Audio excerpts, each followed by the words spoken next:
talk about the event on February 1st at the Vaughn Correctional Facility in Smyrna. When this event happened, first I'm going to give this disclaimer. By no means, when we cover this story, are we saying that Lieutenant Floyd should have died. But we are covering this from the angle of the inmates, because I think they have much less of a voice in this. And when I heard what happened, I thought to myself, wow, what kind of boiling point must the inmates have gotten to do what they did? Because they knew there were going to be repercussions all the way around for themselves and all the other inmates. So I became friendly with Michael Bartley, and I interviewed him. So we're going to play some clips, and Dustin and I are just going to kind of talk about it. So let's go. Let's play clip number 1. Hi, my name is Rebecca Cotto with Delaware United, and I am here with Michael Bartley. And we are going to talk a little bit about the situation at Vaughn, what happened on February 1st, what led up to February 1st, because Michael spent some time there. I don't know if you want to talk about how long you were there and how long you've been out. I don't even know sure. that. I don't mind. Yes, I spent 15 years and eight months at incarcerated. Actually, I started out in SCI. I did almost 3 years at SCI before being transferred to Vaughn. I kind of regret going to Vaughn, because of the way it was, the way they were treating individuals and the way it was set up. But I got with a few individuals and joined the different group settings, and we felt as though we could make it better or try to help the administration make for a better quality of life there, in which it was an uphill battle. They shut down pretty much everything we tried to do. Because, the only battle we got, the only weapon we had in there was with the pen. We fought and tried to do everything legally within our rights. And, for whatever reason, they found ways to shut us down, and felt like they needed to rule with an iron fist, Did they say that was kind of like a funding issue, that's yes. why it had to be that way? There wasn't enough funding to... Yes, that was their fit. Number one, that's what they used for everything, shortage of staff and funding. When ironically, most of the groups and programs are ran by inmates. So we're trying to figure out how are you short money and things like that when you're getting money for these same groups from the federal government. They pay for everything down there. So, we knew these things. We're not, we're kind of pretty smart. We're not coming and being dumb about the situation. We know what's going on with the system. We know that there's money and stuff there. So we're trying to figure out why are you shutting us down and things like that. And then it all, everything in reality started to sit in that they really didn't have an interest in us, being reformed or, going home and not coming back. So it's big business. First, I really want to thank Michael for doing the interview. Let's talk about, he ended up with the big business, right? So we know the prison industry, whether it's private or for profit, or if it's run by the state, there's a lot of money there. Where it is, I don't know. Obviously not being used to pay correctional officers, nor hire new ones or reform. So it's not a Department of Correction, right? It's the Department of Penitentiary. So let's just call it that. It's the Department of, we're going to lock you up, we're not going to help you out at all, and then we're going to make a lot of money, and then you're going to get out and do the same thing probably, and then come back, and we're going to make some more money. Right. Is there a way to abbreviate that? Maybe we can make an acronym. DOP? Yeah. Instead of DOC. So you heard Michael say a little bit about how they try to better things, and it really just doesn't happen. So let's see what's next. Yeah, I was going to ask, because you mentioned, Coley, what are you doing now to further the efforts of the inmates that are still there? Well, actually, I have coordinated a coalition. I would like to call a movement, grassroots movement, called my nonprofit. I'm trying to get off the ground. It's actually in this grassroots stage. It's called Heads Up in the 302. Okay. Heads Up in the 302 means healthy, encouraging attitudes, desiring solutions while uniting the people. That's what the up is. And with within that, I came up with a quality of life team. From hearing from these mothers who are, definitely disheartened by what's going on with their children down there in Smyrna, grandmothers and such, and they called me, when I did the little interview with the news. Somebody just put it on Facebook. I think it was McKee Booker. He put it on Facebook like, yo, they having something out, Bullock's Church, concerning the prisoners. So I wanted to go out and see what's going on. So I went in there and saw what was going on, all the cameras and all that. I'm not really big on, the spotlight and all that. It's not about that. But I know them guys need a voice. So I asked the question, and all the cameras turned to me, and that's how it started. From there, that's when everything started. And I already knew that, I already said to those guys that I would advocate for you guys once I get out. They need that. Yeah, unfortunately, it went to the ultimate, situation with a guy losing his life. But it's just some things have happened, for a reason. So hopefully this can turn into some positive things in the end. But right now, though, it's not looking very good. That's why I'm on the front line fighting to try to make things better for everyone, not just the inmates. When you speak about quality of life, you're talking about period all over the whole prison. Delaware system needs an overhaul. Yeah. So Michael is going to try and be a voice. I love that he's starting a nonprofit. That's like so impressive. It's not an easy thing to do. No, it's not. To get something off of the ground from nothing and to tackle an issue that's got that much money behind it, he's got a lot of work. Right. And his main goal, like he said, is when the guys come out, put them in a headlock and say, this is the direction you need to go in. This is how you turn your life around, because his point is they don't teach you that in prison at all. There's no reform whatsoever. No, there's no rehabilitation. Right. So. All right, let's go to the next clip here. Yeah, let's check it out. Just to disrupt you're doing your time and trying to do things like honor visits. People look forward to honor visits once a year. Right. You got to stay right up free.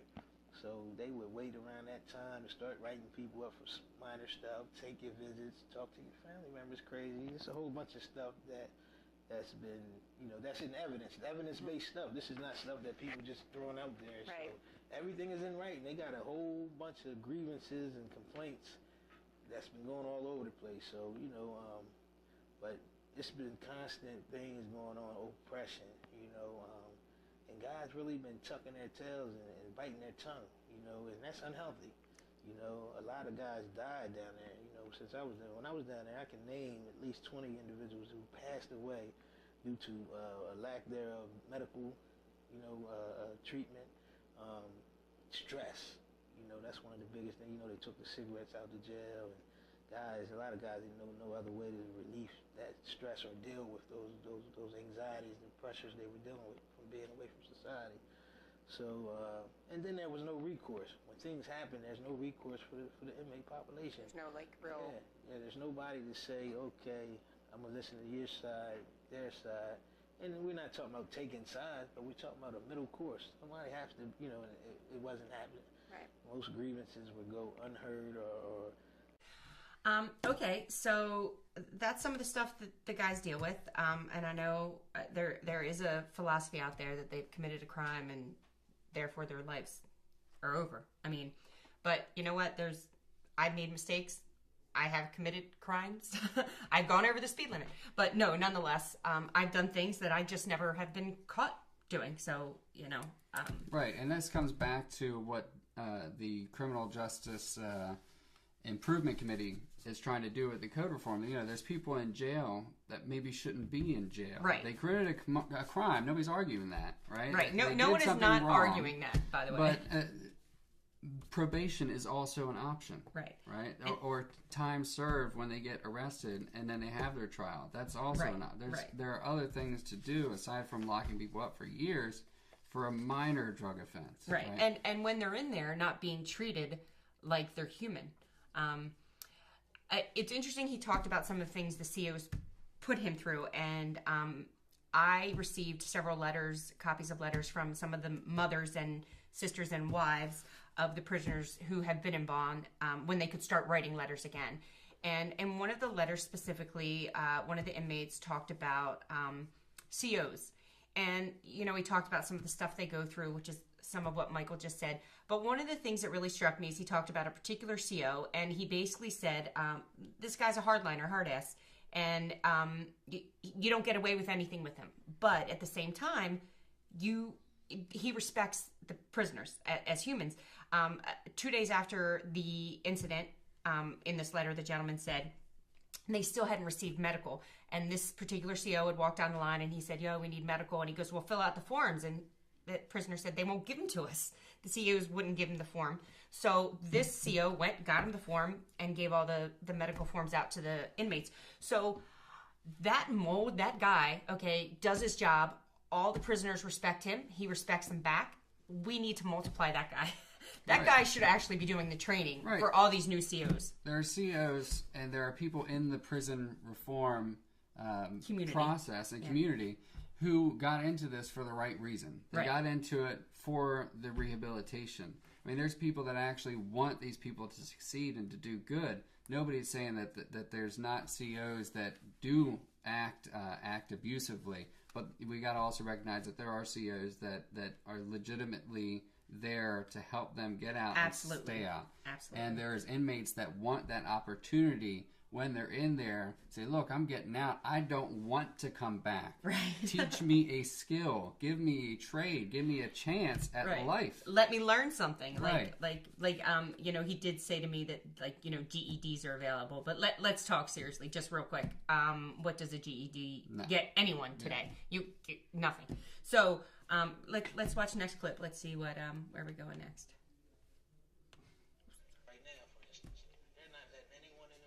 Right now, for instance, they're not letting anyone in the prison to check on the inmates. They're down there doing what they want to do because of this situation that happened, which was unfortunate, but it's like they're imposing corporal punishment right now on guys who had nothing to do with the situation. They're actually, I'm getting phone calls, letters from guys talking about they've been beaten, humiliated, stripped. They almost, and that's why, That was when the CERT team went in, right? Yeah, and they're doing this. I was going to ask, do you know if they... It's a regularly, it's just after the situation. They're doing this now. Yeah. Like tonight, after midnight, they might come through and wake you up out your sleep, and I talked to various mothers from various parts of the prison that all had their sons, actually some sons, some sisters, some, wives. And they all had the same, very similar story, which is really, really sad. And it's about the CERT team. And they just basically went in there. Everyone had to strip down to their underwear. They had to put their hands behind their back. They were all handcuffed. Some of them had to do things. Again, this was in the paper. There's a lawyer that took this on. Some of them literally had to check their own anal cavity and then check their mouth. And I know that sounds horrific because it is. So did I witness this? No. This is obviously... Right, but it's documented. It's documented, and the lawyer downstate, I'm looking for his name now. Why don't you go ahead and In either case, he's got it documented. He's got cases that are being filed, grievances, that are being filed, and things like that. You wouldn't even treat an animal like that. That's worse than how you would treat an animal. It's unbelievable that sort of stuff would be even conscionable to another human being. To do to somebody else, to another human being. Yeah, and this is probably, now I've gone further, but when the first person that told me that, I literally cried because I just, unfortunately, I'm not a Democrat or Republican. I'm a humanitarian. That's right. And so, yeah. All right. The atmosphere was, those were the things, that kept everybody kind of subtle at times, but the reality of it is nobody was learning anything constructive, preparing for release, and these was the daily things going on. Basketball, everybody go watch TV, These are the distractions, where you're not focused on what you're going to need to do once you release, That should be the number one priority, trying to, rectify and redeem and renew your heart and renew your mind. These are the things that I did. It helped me survive, try to, get back to where I knew I needed to be, which is into a normal situation, which is society, and getting away from this abnormal mindset. And a lot of guys come home, but they never... They don't assimilate because they never really come home. They still be institutionalized. That's why the recidivism rate in Delaware is the way it is. And it's crazy because you see years on end after year, Delaware would admit to these things. You know, you see in the paper, 75% recidivism. I mean, that's sky high. So here we're talking about what we were just talking about, that there are people that want to help. Right, the counselors. And that's another thing. During this incident, there was, he talked about that, there was a female counselor whom 3 prisoners protected. They took her aside, put her in a room, hid there, and did the best they could to keep anything from happening to her. And that was the case. Nothing did happen to her because these prisoners build relationships with their counselors, and he talked about the one that was his favorite, and she kept trying to advocate for them, and eventually they chased her out, which, again, There's a culture in there. Yeah. And it's a systemic problem, and we need to deal with it. Yep. And hiring more of the same people, which is seemingly what's coming out of these meetings of, okay, where do we go from here? Well, let's hire more people. And I'm not saying that they don't need to hire more staff. Yes, they're understaffed. Yes, that prison was not built to house the population that they have now. Right, that's correct too. They need more people, and they need to budget to do that. But we also have to fix the systemic problem and the culture of the COs in that prison, and it needs to be more reflective of a rehabilitative environment. So we got a couple more here. How long is this one? Oh, this I want. I have hope. Optimistic, we didn't have counselors that were approached by some of these captains and stuff. I remember counselor, one of my favorite counselors, Miss Sturts. They kind of ran her out of the system. She was there for years, but she was for us trying to get our lives together, and they really was hard on her, man. Treated Miss May bad. The lady who was in the hostage situation, she had my brother's keeper program. I was one of her top facilitators for a couple of years. When it started, I helped her get everything off the ground. And the administration seemed like they were against that because, the population was mostly, it was Muslims, you had Christians, and we all were mingling, but they didn't think it was going to work. And they tried their best to make it not work. And, things started happening over the years, and it did crumble, and eventually crumbled. And they ended up sticking her in C building, one of the worst buildings. And she's one of the nicest ladies. And I think that's why, nothing happened to her. All right, well, this was Dustin's I love that quote. The madness needs to stop. And they know that the madness, these are people's kids, right? These aren't, we have a disconnect in our communities. And we see, one of my favorite examples is driving. When we're driving, the people in the other cars are no longer human, right? They're cars, they're objects, and we treat them like that. You will cuss somebody out when you're driving down the road. You would never cuss somebody out if they were standing in front of you because they're a person. You know what's funny is my husband actually started driving like, he said, now I drive like I'm going to see that person in line at Rite Aid. Right. Because... that's how you should act. Yeah. Because... But that's not how we act. And that's... Isn't. When we think about criminals, we think about them as objects. And they're not. They're people. They're sons. They're daughters. They're human beings. And that the idea and what he had said in the clip is that the people in prison don't want to see those guys come back. They're not teaching them how to steal better. Right. They're teaching them skills, and those skills should be taught regardless if you know that right inmate that's going to teach them to you. Right. Right. It's supposed to be rehabilitation. It's supposed to be correcting actions. Right. And it's amazing that the inmates are taking that upon themselves. Right, because they know nobody else is going to help them. Right. You're right. Particularly in Delaware, where we're not funding any programs. There's no programs. Well, all right, we got one more. We got our last one here. But I have hope. Those guys down there are still optimistic. I'm getting letters from guys who still got 10, 15 years left, and they just want things to get better down there, and they want to help. They want to teach. These guys are capable of, and you would think that society thinks that the older criminals, that's what they call them, are teaching the younger guys how to become better criminals, and that's not the case in Delaware. These guys like Coley is a prime example. He learned what he learned from a lot of those guys down there. Mm-hmm. Myself also, being around them older gentlemen who really, they got some heinous crimes, but So they understand that it's time to stop the madness. It's time to break that cycle because they're tired of seeing these babies coming through that penitentiary. Right, their own sons. Yeah, and then it's... Carney's going to have an uphill battle, that's for sure. Okay, I'm going to give a double thumbs down to Representative Smith. I just got to... this is a Democrat. It is a Democrat. We're supposed to...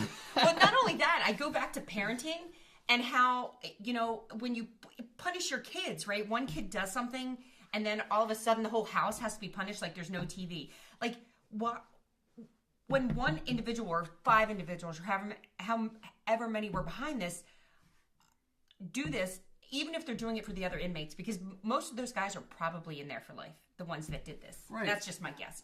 But they want some health care. Well, I think all Americans want health care now. They want some education. Right. That's like amazing. It's unbelievable. How can they do that? I don't even know. I can't even fathom. It's unbelievable. But the idea that you're saying that you're equating Delawareans who have made a mistake with terrorists. Right. Terrorists. You're going to say that in a paper and then you expect to get reelected. Right. Is unbelievable. There is a voting block there, Representative Smith, and so you probably should get to work on fixing your relationship with that particular voting block. Right. Yes. And I did want to say... in Delaware now, they can vote. Yes. All right. That was a law. If you made a mistake in the past, you paid your time, you've done your dues, then you get to come out and you get to vote. So I hope make sure everybody knows that in Delaware, if you've been in jail, you committed a felony, you're released. You're released. You did your time. You can vote. Go register. Remember that. And that's exactly his point, is they're going to remember it at the voting booth.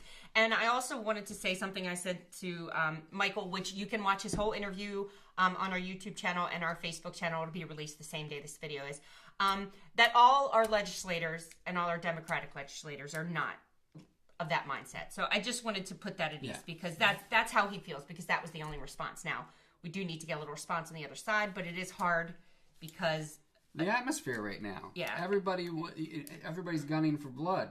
Yes. And it's a mistake. We got to stop gunning for blood. Right. You don't solve it eye for an eye, right? We've learned that is not the way to go about things. You need to correct the problem. The systemic issues. Yes. And it's not just hiring more people. You need to fund rehabilitative services. Well, not even funding it. Like Michael said, they ran them themselves for the most part. And they just didn't get the support from the prison staff that they needed to run these programs. So regardless of funding, let them run, let them have a board of some sort. There actually used to be prisoner unions. Right. Which is an amazing concept, I mean, and it really, it's just strictly to be able to be treated like human beings. I mean, they're not asking for, dinner things, from I don't even know Columbus flat Inn screen or whatever. TVs. Right, exactly. Yeah. So we can talk about this. Yeah. So think about this. Call your reps, call your senators, and tell them you would like some prison reform. There's actually a march coming up April 6th from 10 to 2 down in Dover for this particular issue. So hopefully you can make it. We'll have that on our webpage and on our calendar. Right, because it's time. Delaware keeps touting that we're the first state. We got it all over the place, but we wouldn't even be the first state in this kind of reform. We need to catch up, actually, with the rest of the people.